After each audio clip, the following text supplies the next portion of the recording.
Et restons aux États-Unis, à New York. Nous avons choisi de partager le quotidien de jeunes élèves d'une école dite afrocentrée. Ces écoles se multiplient, l'enseignement est ciblé sur la dignité et sur l'histoire de la personne noire dans un pays où la discrimination et le racisme restent d'actualité. À Brooklyn, reportage de Geoffrey Michaud et de Caroline Hick. C'est devenu un rituel à l'école Ember de Brooklyn. Le vendredi matin, c'est le moment de la réunion de famille et elle débute en musique. Qui est cet artiste? Sister Sledge. Et comment s'appelle la chanson? We Are Family. Oui, c'est ça. Et on écoute cette chanson parce que nous sommes une famille. On est tous frères et sœurs. Pendant une demi-heure, les enfants vont être mis en valeur. Tameka, l'animatrice, leur apprend à avoir confiance en eux et à s'aimer. I love myself. I love myself. I love my hair. I love my skin. Dans cette école, les enfants sont noirs ou métis. Et aujourd'hui encore, en 2019, on ne leur renvoie pas toujours une image très positive de leur communauté. Cet exercice, il est essentiel, surtout pour notre population. Leur point commun à tous, quelle que soit leur origine, c'est qu'ils ont malheureusement une histoire liée à l'oppression et à l'idée selon laquelle ils sont inférieurs. Et tout cela est souvent associé à leur apparence physique.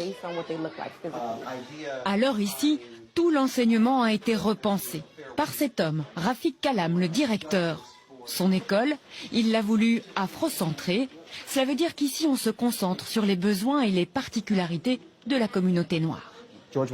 Ça, c'est George Washington Carver, un scientifique extraordinaire. Il a sauvé l'économie du sud des États-Unis à lui tout seul.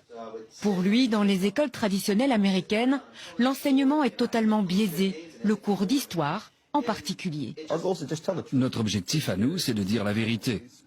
Ça fait des années qu'on dit aux élèves américains que Christophe Colomb a découvert l'Amérique.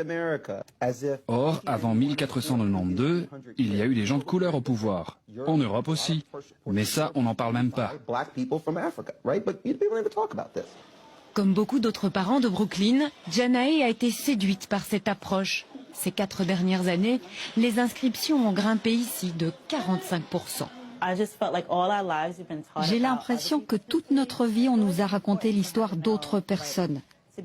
Pour moi, c'est important qu'on lui enseigne son histoire, sa culture et qu'elle comprenne qu'elle est capable de devenir ce qu'elle veut, qu'elle peut atteindre des sommets si elle le veut et que tout le monde va la soutenir.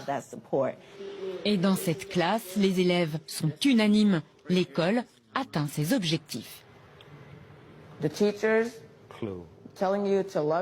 Avoir des profs qui vous disent que vous devez vous aimer, c'est un privilège, parce que dans le monde réel, on ne vous dit pas de vous aimer.